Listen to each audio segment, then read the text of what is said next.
Tout a commencé au cœur des Alpes, sur les pas de la porte. Nous, Roxy et Tommy, avons décidé de tout quitter pour un voyage à vélo autour du monde.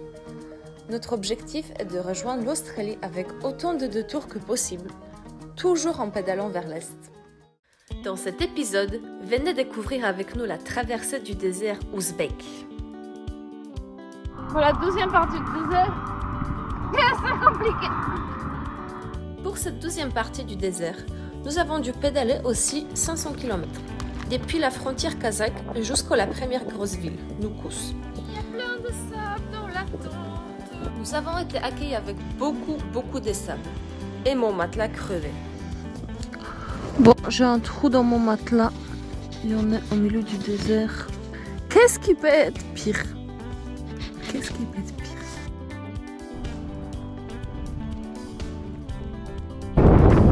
Onzième jour dans le désert. Bon bah c'est toujours pareil hein. Et la cerise sur le gâteau, la pire route de tout notre voyage. On s'est battu avec à peu près 150 km de route bien pourrie avec bien évidemment le vent des vasses. De nombreuses nids de poules, l'asphalte, si on peut encore l'appeler comme ça, sans aucune maintenance du réseau. Dans les petits magasins sur la route, il y avait souvent seulement les boissons sucrées. Donc la plupart des cas, on mangeait des pâtes nature. Pour cette 12e partie, nous avons fait pas mal de rencontres. Nous avons rencontré Chad, un Anglais qui voyageait tout seul à vélo avec lequel on a fait la moitié du désert et un feu de camp insolite au milieu de nulle part. Nous avons fait connaissance avec un couple britannique voyageant en tandem autour du monde et nous avons pu même essayer leur monture. On était quand même pas super à l'aise et on a décidé de garder nos vélos.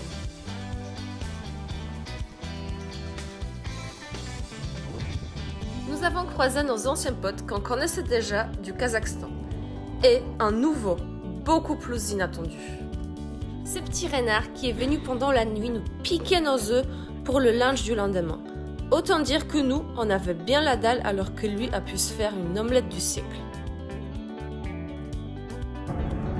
Tommy, pourquoi il n'y a pas de matelas dans la tente? On a voulu faire un test. Un test?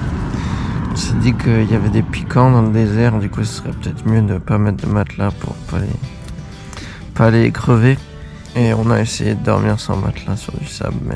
Et du coup c'était une bonne idée? Pas du tout. J'aurais préféré crever mon matelas. Une fois venu à bout de 500 km du désert, nous avons dû encore pédaler 800 km pour traverser le reste du pays. Nous avons rencontré plein d'Ouzbeks incroyablement gentils. Entre autres, ce couple qui nous a invités à passer la nuit lors d'une tempête de sable. Les conditions de vie étaient vraiment très simples et ils n'avaient pas d'eau courante dans leur maison, comme d'ailleurs la plupart des Ouzbeks. Mais cela ne les a pas empêchés de vouloir nous offrir tout ce qu'ils avaient chez eux.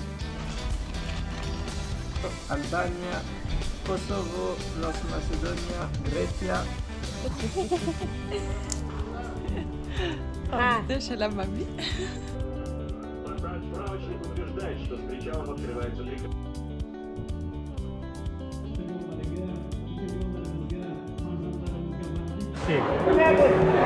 Хорошо, спасибо.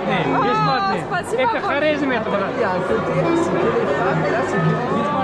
Пиво.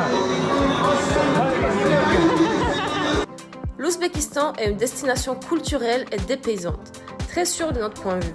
Attention cependant, les drones y sont interdits. Le nôtre était bien caché au fond de sa couche.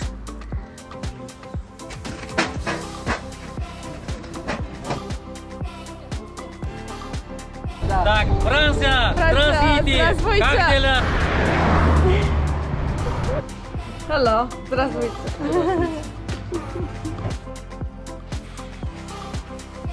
On va voir qu'est-ce qu'on peut acheter dans un magasin en milieu du désert.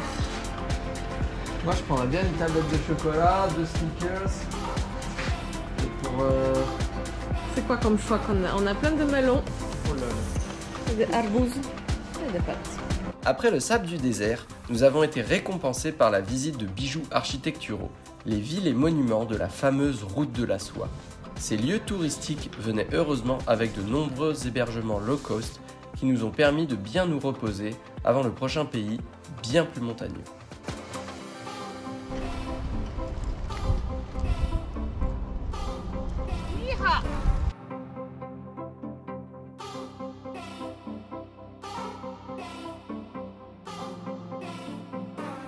Ah oui.